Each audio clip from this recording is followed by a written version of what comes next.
Okay, the meeting will be recording momentarily. And for those of you who are already on the call, I want to give you a very warm welcome. My name is Mike Osborne. I'm the founder and CEO of Accessible Me. I will say a few more words momentarily. As you join the session, if you want to pop into the chat where you're joining from today, maybe kind of your role in organization and your LinkedIn if you wish to do so. So I'm gonna just pop that in the chat. Quick copy and paste, and I'll role model as well by sharing mine. So here we go.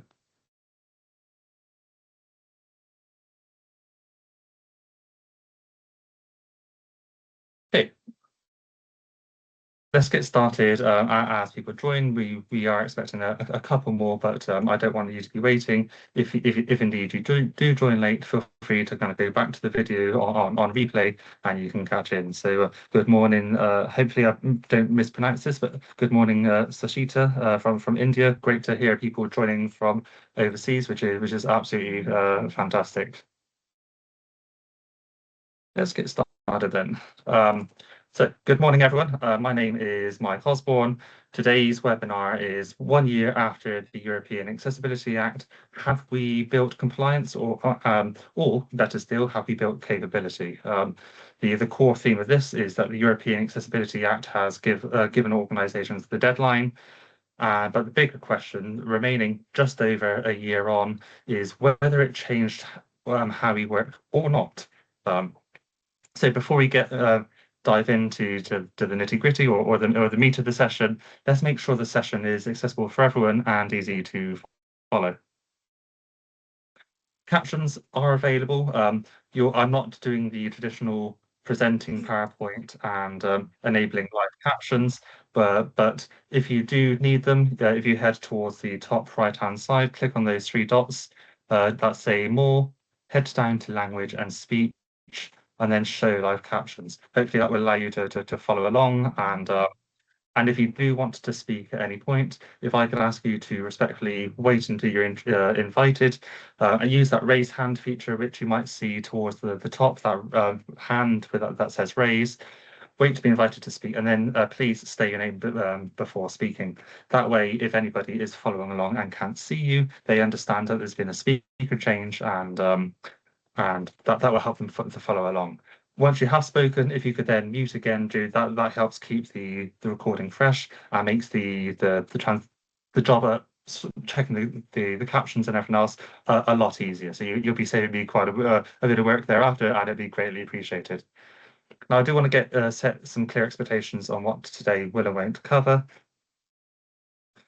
Essentially, today we are going to recap what has changed. We're going to explore the progress that has happened in the last year or so, as well as look at where some of the persistent gaps remain. And I will be sharing with you a practical framework for moving forward. What this session won't be, though, is it's not going to be a legal advice webinar. So we're not going to cover every aspect of the European Accessibility Act in any particular great detail.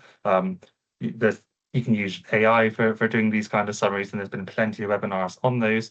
And there's also not going to be a full technical workshop. So we're not going to be walking through the kind of 80 plus web content accessibility guidelines or WCAG criteria today.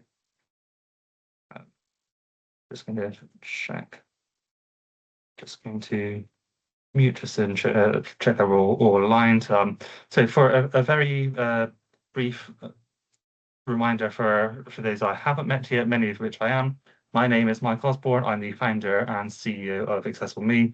My background spans 14 years in learning and development and roughly 9 years this fall, specifically working in accessibility. Most of my work now focuses on helping organizations move accessibility from something specialist teams fix kind of after, all too often afterwards. You phone up an organization or phone if you do the modern way and say, hey, we've built this program, can you check it for us, built this website? We want to shift left and encourage organizations to be doing it. And we're working with organizations so everyone knows how to build it in. We offer training on the sort so we can audit your content if you need it, we can help you fix it, and we can train your team so they're no longer fixing those mistakes. Let's get a quick sense of who's in the room if you haven't already done so. So If you could access the chat, again, it should be towards the top, clearly labeled chat with a little speech icon above. I'm going to give you roughly 10 to 20 seconds for responses. I want to see who's with us today. So pop an A if you are in leadership or decision maker, B if you work in accessibility and inclusion, C if your role is more in product or user experience or design, D if you work in development technology, E if you work in learning, HR, and internal comms, F if you work in procurement and commercial, and G if you work in other. So James coming in straight in. So it's good to see that chat is working with a B. So working in the accessibility and inclusion space. You may then know some of this today, but hopefully you will walk away learning something new or taking advantage of the learning opportunity that this should present. Seeing some more, so looking at E and B, working in learning, HR, and comms, also accessibility and inclusion, others working in accessibility and inclusion, as well as product design. So fantastic. Keep those responses coming, but let's not delay. Essentially, then, the narrative or the spine for this webinar is this one question that matters, and that is, did the European Accessibility Act, when it came into effect around June 28th last year, change how organisations work, or did it simply create a deadline? The This session is going to kind of always come back to this question. So the deadline might have created a project focus, much like the ADA Title II, the Americans with Disability Act, with the slide extension there. These deadlines often create rush. Companies react in the panic of, oh, there's a deadline, we need to be compliant. And sometimes these delays are well intended. You know, if you're a small business and you have to comply with things like the Data Protection Act, you know, all these different things, carbon emissions, you might be juggling a lot of things, and accessibility might not be top of your radar unless you necessarily have a relative with a condition or maybe your own lived experience. There can be a number of reasons why companies need it too late, which isn't always, you know, hey, we don't care about this. However, what we are trying to do is to work this towards a system. So moving this away from project to practice. We're looking at people. Do your teams know how to spot the challenges? We're looking at design. So for those of you who work in design and development, that's great. Making sure that before you do any build, we check the designs. Does it meet? You can check those against accessibility checklists and so on before you design. Write a single line of code, use any of these drag and drop editors, or even using kind of AI and vibe coding. You know, if you're not saying to the tool it needs to comply with these standards, it may not do it, because a lot of these tools are built for efficiency and doing things quickly. Accessibility decisions, yes, they can add a bit of time on, but if you think that time is heavy in the investment, wait until you try and retrofix it. It's a lot more expensive to do that way. My apologies. Okay, I just want to check the recording because it wasn't showing me that. There we are, good. That is still working. Once you have built it, obviously we need to be testing it. And if people are flagging accessibility needs, you could meet all of the web content accessibility guidelines and technically pass, but that doesn't necessarily mean your experience is intuitive. It doesn't necessarily mean it's easy to follow, or that you're lacking diverse imagery, using ableist language, or taking a trauma-informed design into approach.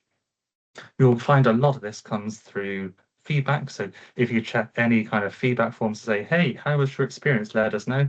So long as your feedback form is accessible, you know, you should get some of that feedback. But also look at the data tickets. Where are people flagging issues? Where are they asking for help or getting stuck? You can use your Google Analytics for that. You know, where are the drop-off? Where is the bounce rate on my website? You know, it could be, you know, that your content wasn't that interesting, in which case you can speak to marketing experts on that, but it could also be it wasn't accessible to me. It was a frustrating experience, and therefore I left. If you continue around the circle, then making sure you improve. If you get new people in your team that have disabilities, get them to check or check with your customers and follow this system. So yes, the deadline created momentum, but ultimately sustainable accessibility needs a system. And during the course of this session, we'll look at what that system might look like. It wouldn't be a webinar on the European Accessibility Act without actually talking about what changed on the 28th of June 2025 or June 28th for our American audiences overseas. Um, the European, what I would say is much like the Americans with Disability Act in America, the European Accessibility Act existed before the deadline. It wasn't a case of, hey, we woke up on the morning of the 28th of June 2025 and suddenly there's this new law and you've had no time to prepare. That's not what happened, and that's usually, or nearly always, what doesn't happen in law. What June 20th of June did do is when the requirements began to apply. So all that time beforehand, whether that's months, years in advance, that we had the notice, you had as business owners, as developers in this, plenty of time to be making these changes. And from that date, if you are not accessible there onwards, it's almost too late. So if you're an established business to say, no, no, we weren't aware. You have plenty of notice, and you should have people in the team checking out for these kind of things. Many organisations though treated it as a deadline, and as with so much with the web content accessibility guideline type stuff, they considered this as aspirational. Let's just try and meet these, and when we've done, hurrah, success. But the accessibility guidelines, they should be the baseline. We shouldn't stop there, and there's always more we can be doing. I really dislike it when I see any kind of learning tool, learning product, website, or anything else make bold claims that we are fully accessible. I'm yet to see any product that is fully accessible. And if I just take one example, with supporting the deaf and hard of hearing community, you might have added British Sign Language, you might have even added American Sign Language, but there are still loads of other sign languages in different regions, different parts of the world that you might not have included, especially in indigenous ones or other ways that people may communicate. There's always, the thing is with accessibility, there's always more we could be doing. What I do want to do, though, is to set up the idea that deadlines create motion, but not necessarily accessibility capability. Organizations might, especially if they've left it too late, they will be saying, hey, can you help us do this? Can you help us fix it? And certainly ahead of that deadline, I was doing things in 2024 saying, hey, this is coming, but as expected, January, February, March, April, this is when companies started to get in touch and say, hey, could you help us? In doing that, they almost force our hand a little bit. What do your team know about accessibility already? Not a lot. So in those circumstances, we needed to go in. We needed to get a bit more hands-on and to help you. And that is a service we offer. Accessibility. We don't just audit the content. We can help remediate and fix. But what wasn't happening is training the teams. Where was the built-in internal capability? Some organizations did in fact do that. They took part in our learning, or they did other research handling online. Um, Sorry, I'm just getting a bit of background noise. But yeah, they might have taken part in a bit of research online. Um, but that's just one organization in a company. And you could spend a lot of people sending a member of your team, especially the employee resource groups or the people who know and care about accessibility, on courses, send more courses to learn more. But what happens when those people leave? What happens if they are scouted to help another organization because they do care about accessibility and they know they need to make the help, and now they've got the experience, this person can gonna go away and do something and support these changes in another organization. There are some encouraging signs. So accessibility is entering conversations earlier, that kind of shift left mentality, which I strongly encourage companies to kind of keep at. And we are seeing more training. We are seeing more leadership attention. The amount of decision makers and CEOs, CFOs, heads of learning and development, heads of HR, heads of marketing, getting in touch to go, hey, I've just been made aware of this, or finally some budget has come up. Can we now speak to you? So it is heading in the right direction, and there are also better procurement conversations. I'm quite often here, especially in the kind of the bank and public sector, organisations asking for VPATs, and a number of organisations are getting in touch to say, "Hey, I've been asked to do a VPAT. I don't know what that is. Can you help us?" And it's like, well, yes, we can help you, but you've got quite a bit of work to do before we get there. And there are several patterns that keep on recurring. In terms of looking at what to change, as I noted, there are encouraging signs. Accessibility is entering some conversations earlier. We're seeing more training, more leadership attention. Um, and these are all signals of progress, but they aren't proof of transformation. So there are we need to kind of attribute carefully some of the observations that we see online. You might follow a lot of accessibility experts on LinkedIn who may have made some bold claims. So number one, seeing accessibility enter the conversations earlier. So more teams are involving accessibility earlier in projects, not just at the end. Number two, more training and awareness happening. More people are building their knowledge and confidence in accessibility, shifting this so they know they stop making those mistakes in the future. Three, the stronger leadership and attention, leaders paying more attention to accessibility as a strategic priority. By strategic priority, I mean, if you actually focus on accessibility and design for it from the start, your experiences are often a lot more intuitive. You get picked up better on search engine optimization and GEO, as well as SEO, the generative AI optimization. You want to be seen in these results because our websites are starting to be more or less, the more Google summarizes, hey, here are the top results. You want to be in those results. You want to be seen as the authority and the expertise. Fourth is the better procurement conversations. So it is appearing more in tenders, contract terms, and supplier discussions. And there is more focus now on evidence. So I mentioned the VPAT, there's ACRs and a number of other things. Organizations are collecting more data and measuring what matters, which is a great thing to see. What I like to do though is to see, okay, what have you seen in your own organization? Have you seen any of those things? And if you have to, again, pop it in the chat if you feel comfortable to do so. Barriers still are occurring though. Why? It's not because people deliberately out there excluding others. It's because accessibility is still often treated as something you test and often you fix. A lot of my colleagues don't like the term accessibility auditing. They prefer the term accessibility testing. Auditing has almost got that dirty representation. Is the kind of thing you don't want to be doing. Whereas testing for it, that's something we should all be doing all of the time. And a lot of this happens because organizations lack that repeatable capability. So they'll send their content to audit, they might make a few changes, put some new blogs out, marketing might create some new templates, then that audit is out of date and will need doing. So an audit isn't a one-off thing, or testing. It is something we should be doing reliably all the time. So the encouraging signs are earlier conversations, as I said, is entering the discussions earlier, more awareness, more teams are learning and taking action, and it is coming into leadership attention now. But the persistent gaps are accessibility being added too late, it's still being bolted on at the end, not from the start, as it should be, and checked at every stage of the kind of ADDIE model. We need to document barriers, so PDFs and Office files still remain a significant part of exclusion. And rather than kind of building PDFs, which is a bit of dated approach now, if we can have web alternatives, which are much more better supported with screen reader and other assistive technologies. Automation mistaken for assurance, and there's a couple of things there.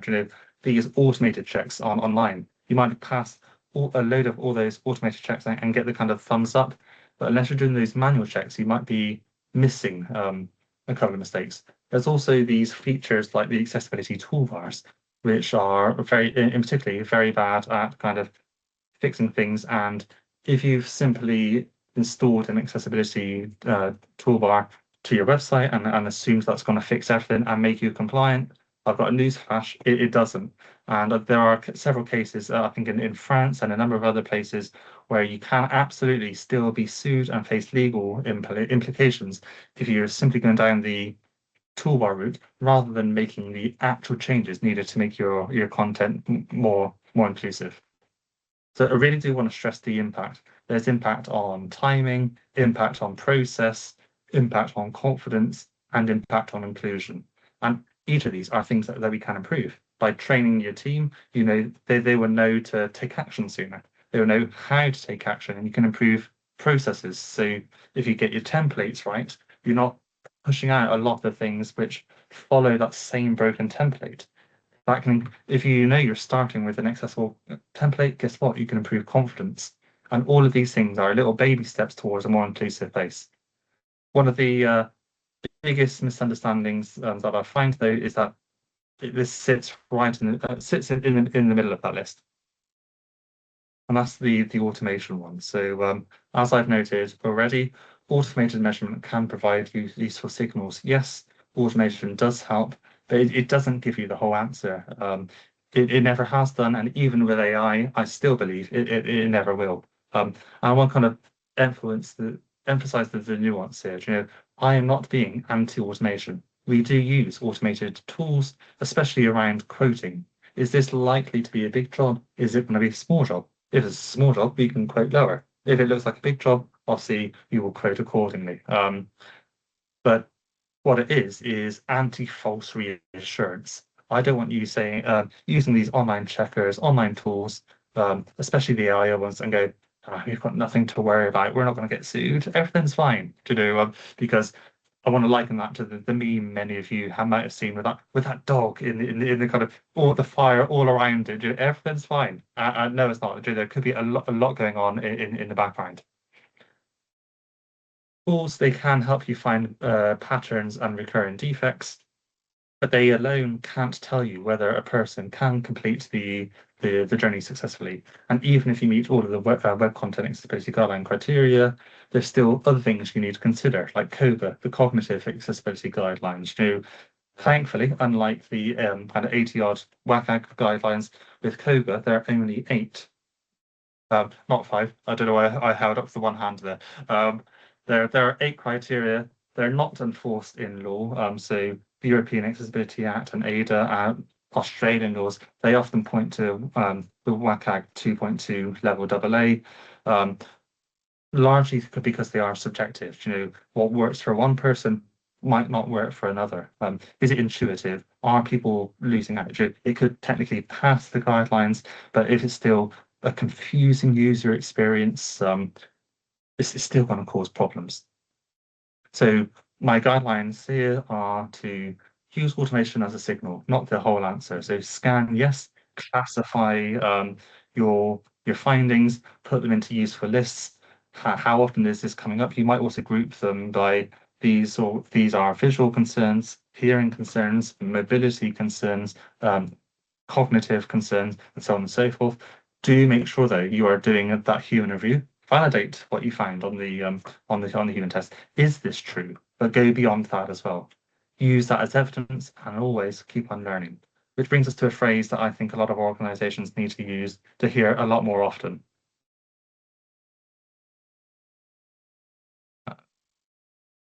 I think I might have skipped to, and that's a score is not an outcome. So I just want to kind of let that line land a moment. A green dashboard isn't an accessible experience necessarily. You might see the accessibility review a 96 out of 100. This is where organizations often confuse kind of activity with outcome. So good dashboards are useful, but they're not the same thing as confidence. And it does matter a lot more in the real world. An early example comes from our friends over in France, just over the seas, from myself in the United Kingdom. There was a significant early French court decision following the European Accessibility Act application date. The reported learning, a percentage of the criteria passed doesn't automatically answer whether people or not could use the service. So there's the legal context. The court examined this organization's compliance with the European Accessibility Act following a complaint by an accessibility advocacy organization. Ultimately, what I need you to kind of pay attention to there is national courts can require accessible outcomes and not just compliance. Evidence then. So the organisation provided an external audit showing a high percentage of criteria passed and argued that this demonstrated their compliance. Unfortunately, the court found the audit didn't prove that people could actually use the service in practice. And the outcome then is the decision focused on the lived experience of people with disabilities and their ability to complete the task, which hopefully reinforces what I've been saying a couple of times now. It reinforces that accessibility is about outcomes, evidence, and impact, not just happy sheets, scores, and checklists. And this matters for all of us because the early design decision to kind of go with automated checks and everything else, highlights what works across all different borders, and that's evidence of real usability. Looking at those customer reviews and everything else is what's going to make the big difference. So what's missing? Real accessibility is about whether people can complete the journeys. This is why I sometimes say, as I noted before, the green dashboard isn't the same thing as an accessible experience. A score can tell us something indeed, but the journey, the end-to-end consumer journey, tell us whether something has actually worked. So we need to answer both questions, not just one of these. Where do the requirements apply? And can people complete the journey? The journey might be end to end. So at Accessible Me, unlike some of the digital accessibility only organizations, we look at how did the consumer find you? Did they find you on the Instagram ads you've been running or the Facebook ads? Did they find you on the Google ads? Maybe a flyer that was handed out in the street. What was their experience from you? From logging on to carrying out some online learning in your LMS to attending your restaurant. And you might have set on your restaurant kind of booking system, say, hey, do you have any dietary requirements? And you might log them, arrive at the website, ready to welcome them with open arms and go, hey, let me show you to the table. You've got all those booking systems in place. And then you realize the person who's turned up is a wheelchair user, and the table you've reserved for them is up a step. There is a gap in the system there. It technically passed the guidelines just because your forms were accessible, but you did not ask the question, do you have any accessibility needs? There was no option to disclose those in advance. So looking at and then you need to look at, okay, what's the follow-up here? Do you have any loyalty programs? Are you asking people how they found the experience and doing those surveys? Are the surveys accessible? You need to be checking each stage. So from finding them, people discover your service, but can they find the information they need? If you have a menu, for example, outside the restaurant, is there a Braille alternative so that if somebody was blind and could read Braille, could they have the accessible alternative? Is there a way to scan a QR code or something on their phone where they can use their screen reader and other assistive technology? Understanding your offering, the product, the service, your workplace application. People read it and can they understand it? So is the content clear? Is it accessible and is it usable? So meeting those kind of perceivable, operable, understandable, and robust criteria associated with WCAG. They decide then. People decide, hey, this looks like it might fit me. I want to use this service. So are the choices, are the comparisons and the information, are they accessible? The pricing options, can I find them easily? Can I actually get through to the checkout? Because believe it or not, if they can't get through to your checkout or if you don't make it easy for them, they will go to a competitor that does. And if you go on Google and you look up the purple pound, the purple dollar, or your local currency, this is a common abbreviation used for the spending power with people with disabilities. And it is significant. It is in the billions. So why not tap into that? Number 4 is complete. So they've completed the task that you want them to do. Can they book? Can they make the book onto the next webinar like you have done to get here today through Eventbrite? Can they pay for the experience if it's a gated one, or to download the PDF alternative, or something like accessing the World Cup only recently? If this is an assessment or they need to provide evidence, maybe for an appointment, can I upload proof? So can I upload easily? Can I sign something or submit it easy without barriers? 5 then is, can they receive report? So ultimately, this question is asking, can people get the help that they needed when they needed it? I'll give you an example. I'm working with a gentleman called Ian at the moment, wonderful gentleman who has a severe speech impediment. A lot of organizations, if he needs to phone an organization, let's say he's also a business owner, hasn't let his disability stop him, fantastic. But so there will be things like needing to do a self-assessment, a tax return, getting help with the finances. If that individual runs into a problem, often the alternative is, hey, can you get in touch, or we need to do some phone verification.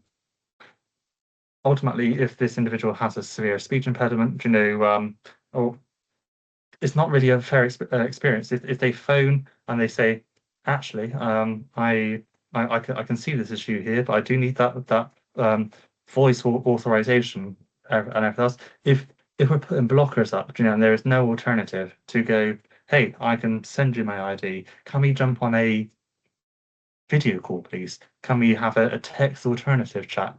Is the support accessible across all different channels and all different formats? Let's use a hypothetical example. Your homepage works, search works. So I read through the web page, I wanted to use something, so I went up to that search bar. That works. Your product page works, and then the checkout fails. So you've kind of gone, hey, this is our product. This is what we do. This is the service.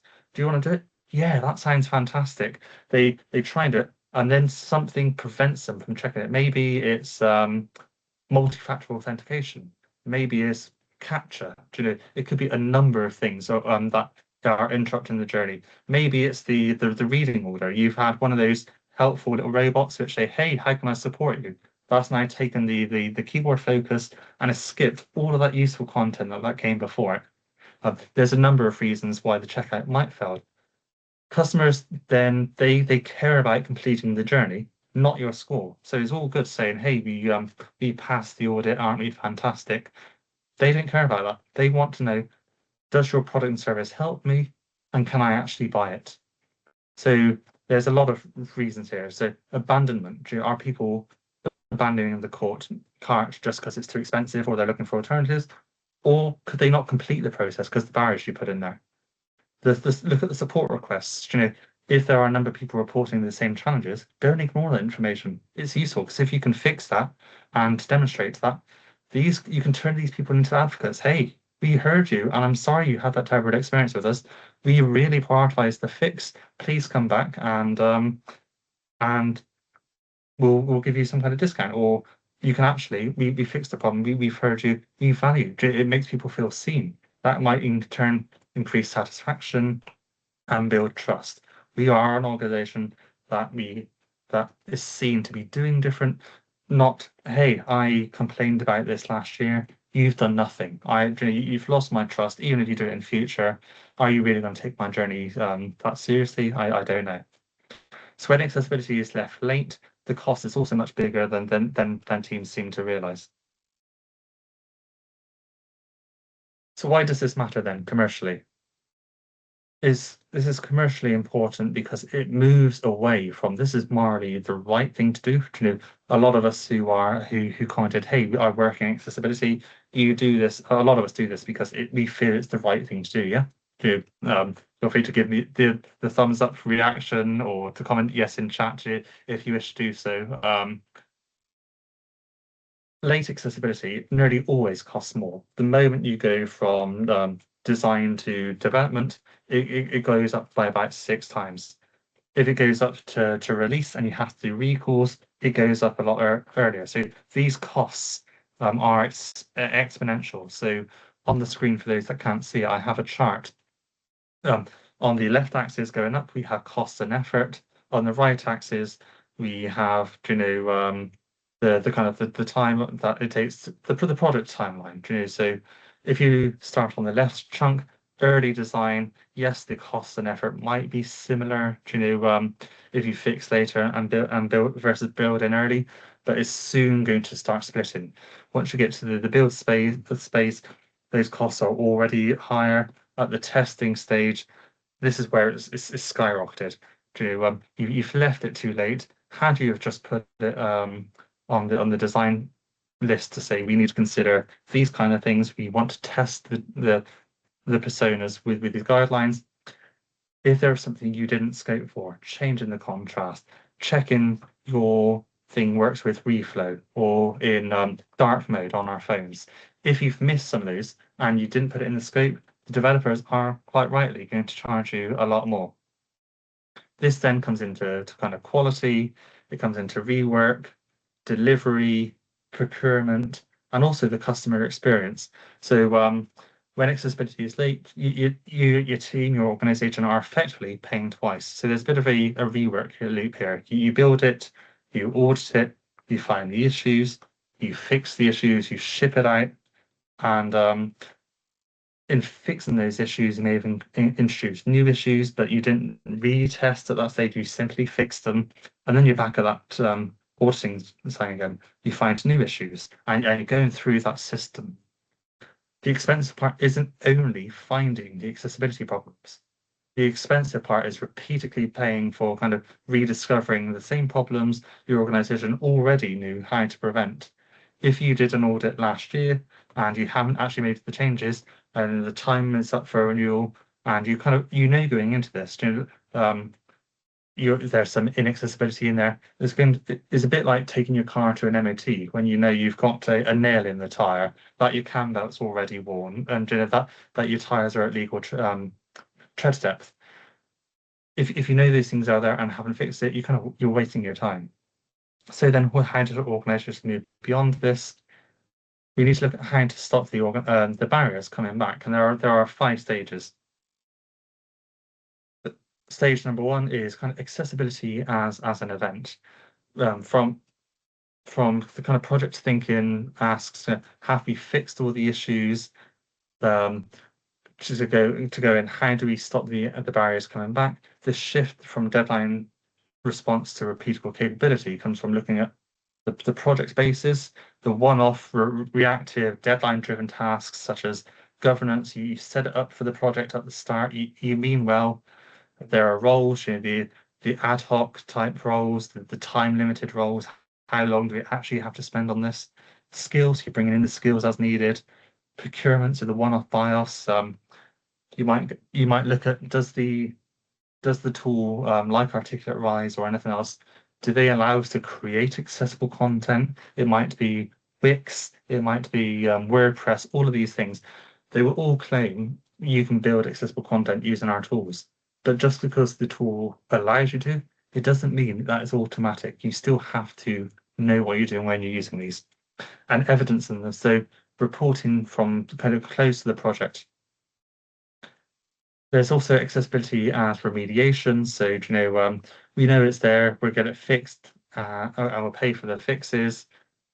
And then you can move towards actually accessibility as a process, accessibility as an organizational capability, and accessibility as culture. And this is where practice is important, where you start to embed, where it's an ongoing kind of loop where you're always improving. Here, the governance moves from that kind of setting up to a project for standing. It's always something that's standing, and there's accountability there. You've got the RACI models. Who's responsible? Who's accountable? Who's consulted? And informed.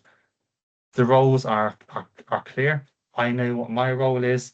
I know that sales, their role is to make sure it is part of the discussion, that I make it clear with the customer. Accessibility is a standard part of the practice. In order to do the effective checks, we need this long in terms of leeway, and therefore it's going to cost this much.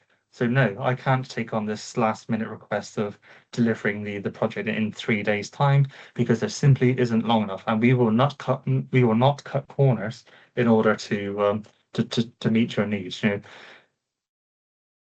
There's procurement, so accessible by design. If you can kind of prove it with evidence, not just, hey, we've got the audits here, but here's what our customers say, here's our reviews from customers with disabilities. Testing is something as continuous and automated, so always doing those live checks, which that can be done in the Armor platform, for example, which is just one example of an auditing tool or a testing tool. And then there's evidence. So this is evidence that is live. It's not a one-off audit Excel report that kind of went out of date the minute you started doing one things. It's useful because you can see, okay, what's assigned, what's outstanding, and is actioned. So once I've assigned it to the team, I've given it a deadline, I know I'm working towards this date that I might be able to convey with my customers. I'm sorry you had this poor experience, but if you come back with in a month from now, we will have fixed this. Okay, this is great things you can to leverage on your socials to say, yes, we had a problem, we identified the problem, and we fix the problem because you, our audience, our buyers, our customers are important to us. Let's make this a little more concrete. Before we go any further, again, just asking where's your organization? Where are you today? A bit of self-diagnosis. I'm only asking for one number here, and there are 5 options on the screen. I want you to answer as honestly as possible, and many organizations are somewhere between the stages. So if you want to put a decimal point in, you can do, but just there's no obligations here. Number 1 is reactive. We react when issues are raised or a problem appears. So essentially, at the moment, accessibility is ad hoc. Number 2 is we are compliance-led. So we focus on meeting the requirements and passing audits. Work often happens late. That's the service we provide. If you just want to get compliant, fine, we can help you get there. That's kind of the minimum that any organization should really strive for. Number 3 is an integrated part of our process. So accessibility is part of a lot of processes and considered earlier in the projects, but it's not necessarily the always done thing. Our team cares, but it's not an organization-wide thing. That's the 3rd. Number 4 will be outcome-led. So we measure the impact on people, and we use those insights to further drive improvements. 5 then is an embedded part of our culture. So if accessibility is embedded in your DNA, you might see the double helix in the background on our slides. That's because at Access on Me, disability is in our DNA, is in our nature, and we're designing from it from the start, not a sort of retrofix. In an organization like this, everyone owns accessibility, and we are continuously improving our outcomes. If you do feel comfortable in the chat, let us know 1, 2, 3, or 5, or anywhere in between. I can see some activity in the chat there, which is lovely.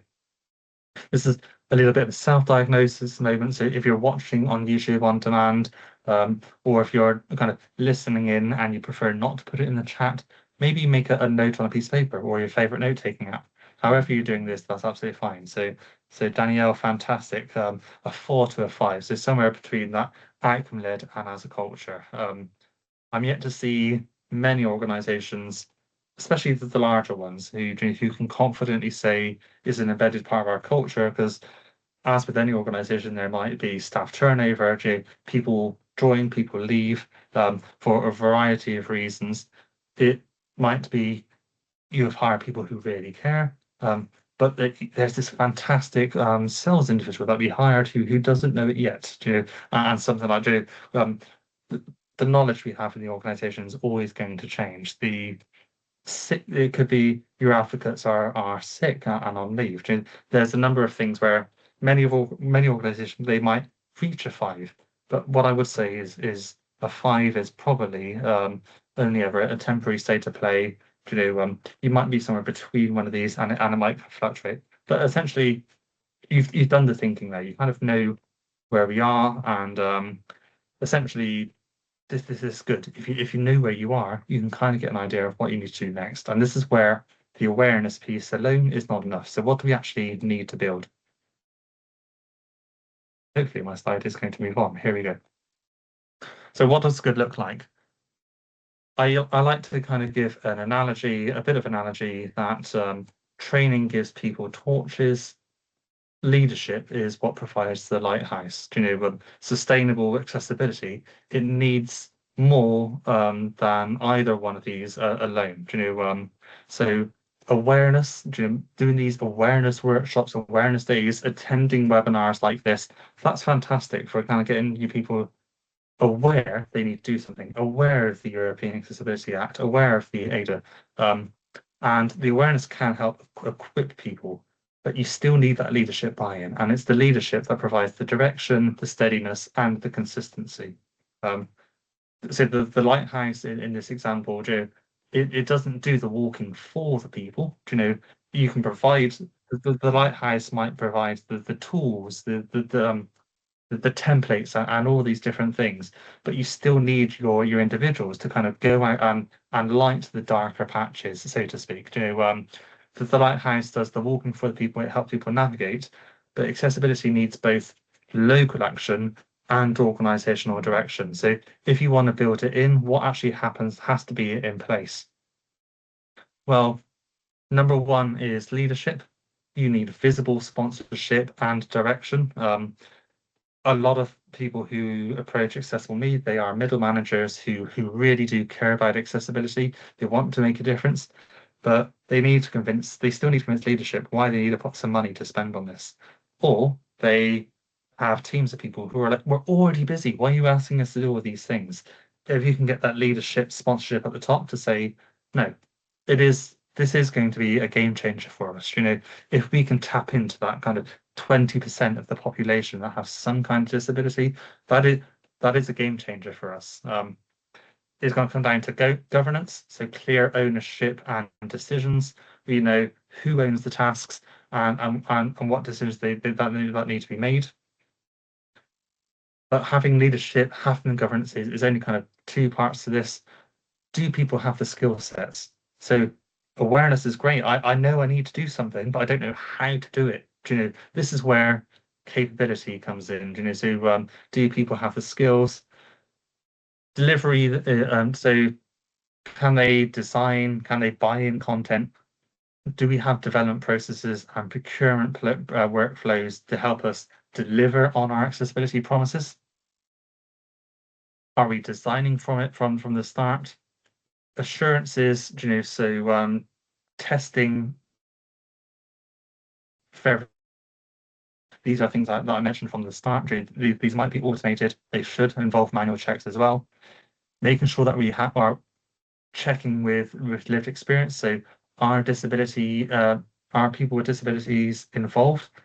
I strongly encourage you to take that into consideration, but also then the continuous measurements. So are we checking outcomes? Not just issue counts. You might be seeing the issue counts reduced the more actions you are taking in your organization. But when you're looking back at that consumer journey that I shared with you earlier, if you were looking to fix conversion rates and make sure your checkout process was accessible, for example, in fixing that page and spending effort on that page, are you seeing those things go up? Are you seeing a reduced bounce rate? Look at those data after an accessibility audit and see what that tells you. I'd like to think it's going to be very promising. Let's translate that though to what good looks like in practice.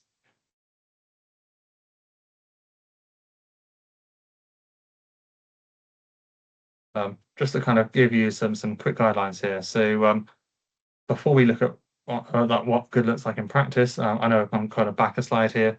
Audits, monitoring, and testing, they're not the same thing. So an audit gives you an expert snapshot in time.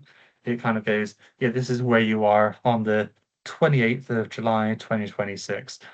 If you go make a few changes on the 29th or even later today, that audit is slightly out of date. So you need to be doing monitoring. You need to check for ongoing signals.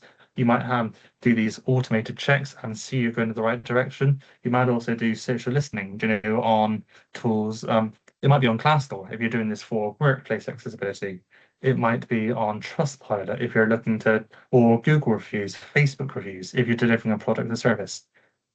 And by testing with people with real people, you're also testing the usability reality.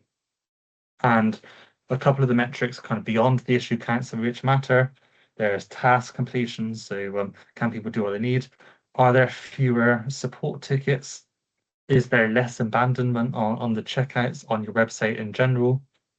Is the customer feedback improving? Is that heading in the right direction? So if you look at what the net promoter score of the NPS is at the moment, or the number of 5-star, 4-star reviews you have on Google, Facebook, Trustpilot, all those different things, is that increasing since I did the accessibility audit? Or better still, is it improving as I continue to make these accessibility improvements? Satisfaction, that might be customer satisfaction, it might be staff satisfaction if you're looking to improve accessibility or inclusion in the workplace, and also repeat defects. If you've confidently made a change, you shouldn't really then be seeing that same change showing up in future reports. So you want to see fewer kind of repeat defects. So then just to answer that question that I come back to early and answer that kind of where should you start? If you remember nothing else about how this looks kind of day to day, remember these six behaviors. Um, Essentially, you need to ask earlier questions. Do you have any accessibility needs? Don't just ask them the question, provide a menu on your website. But when you're in these design meetings, ask before you go, does this meet the objective? Does this get the person to complete the learning module? Does it get them to check out? Does it do it earlier? Just playing devil's advocate. Okay, who might this not work for? If you ask that at design, you're going to save you a lot of money in development. Include people with disabilities. So when you're doing those design meetings, you're doing your customer research and everything else, make sure people with disabilities are in those groups. There's that well-known saying within the community, nothing for us without us. There's no point building AI sign language tools without people who actually sign, without people who are deaf or hard of hearing, because you're not including the audience you're intending to serve. Fixing at source, so try and fix the barriers at source. Do spend that little bit of investment fixing the underlying code and not just slapping a toolbar on your website, as tempting as that may be. Make the evidence visible. So if you've done an audit, put that on your website. Do you have the accessibility statement there? If people have celebrated a 5-star success, your accessibility room on your cruise was fantastic. Celebrate that, screenshot, build it into your marketing collateral, make that evidence visible.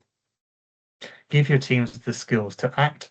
So if you want to build internal capability, attending free webinars like this is a great first step, but there are a number of tools that can help you get there. Paid courses, you can access our development journey on WCAG, for example, on how to make your content more accessible.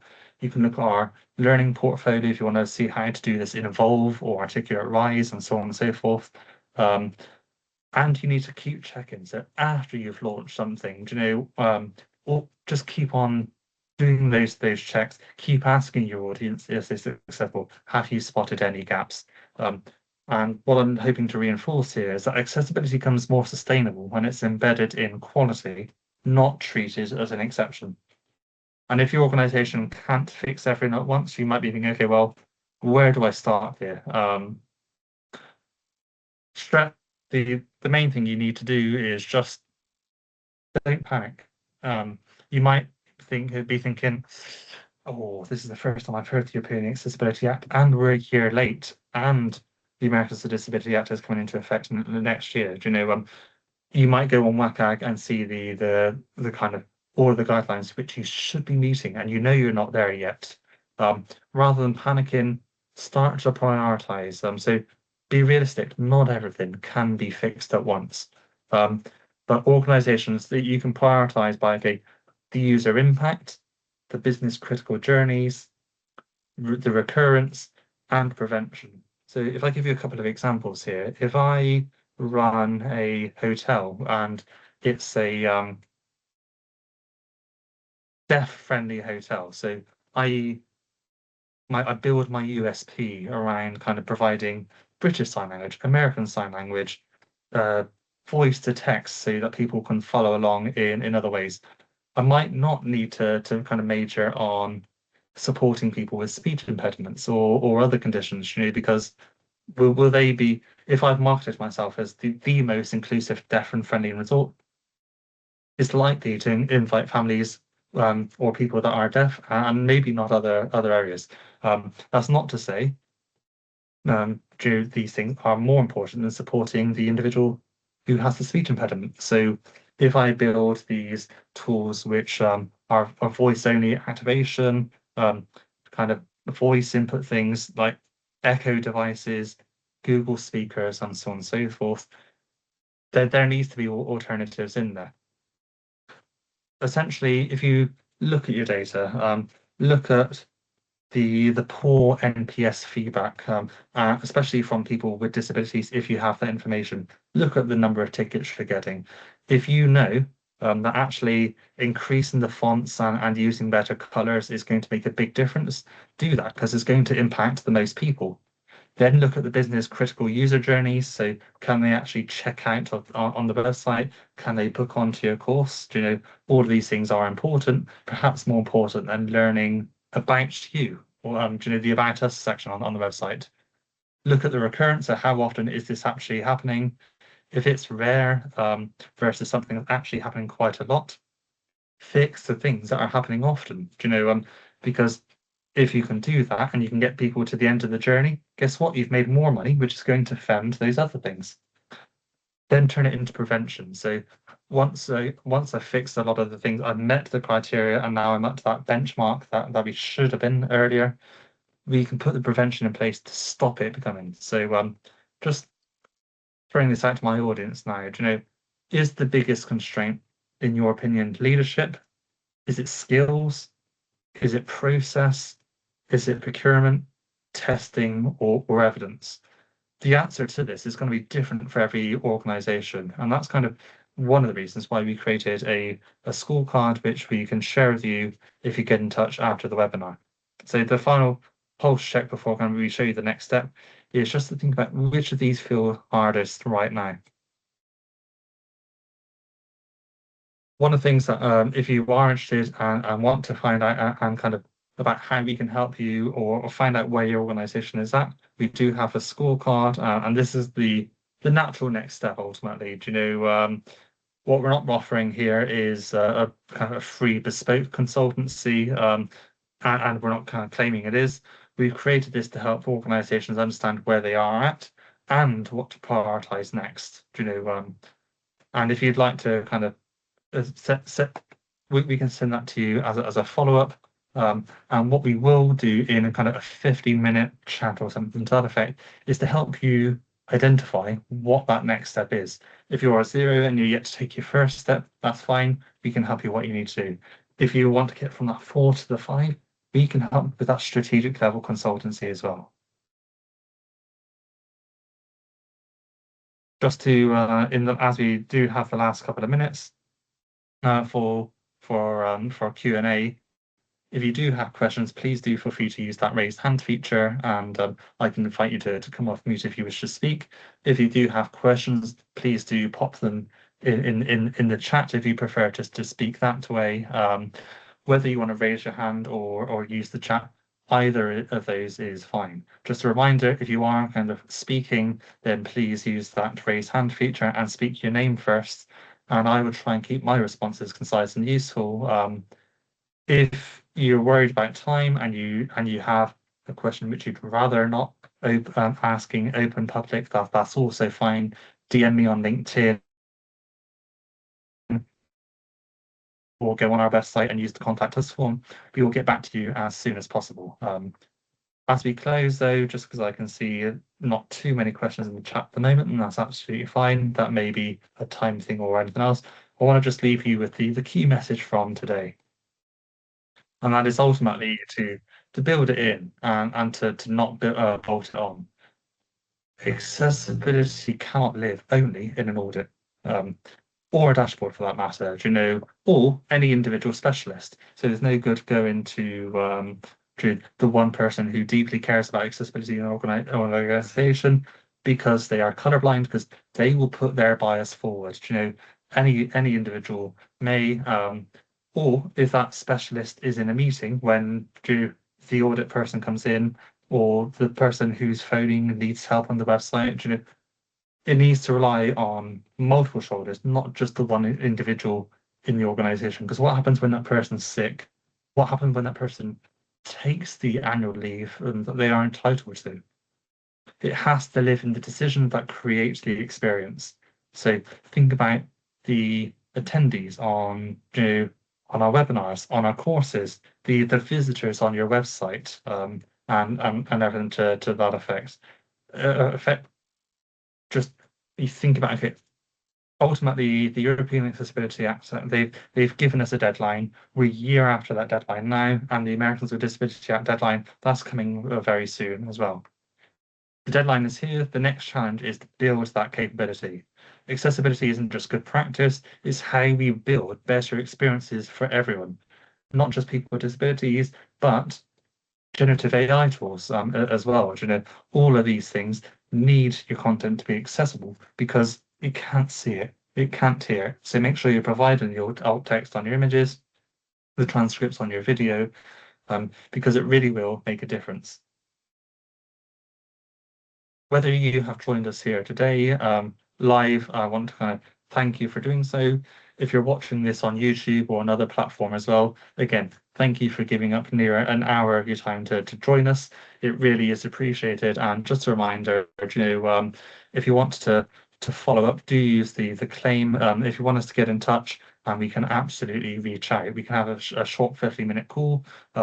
It is likely going to be a member of my team rather than myself. But yeah, just thank you for being here. Thank you, Sashita, for. I'm glad you found the webinar insightful. In a moment or so, I am going to stop the recording just to create that sense of psychological safety. Not everyone likes to ask a question in a public forum or an open environment. So yeah, do watch this space. And if you do need to duck, thank you again for giving up your time. All the best, everyone, and I'll see you not in August because there's no inclusive insights webinar in August. Our next one will be in September. So wishing you a wonderful summer, what is left of it, and we will absolutely speak again and see you in the future. Take care, everyone. Bye-bye.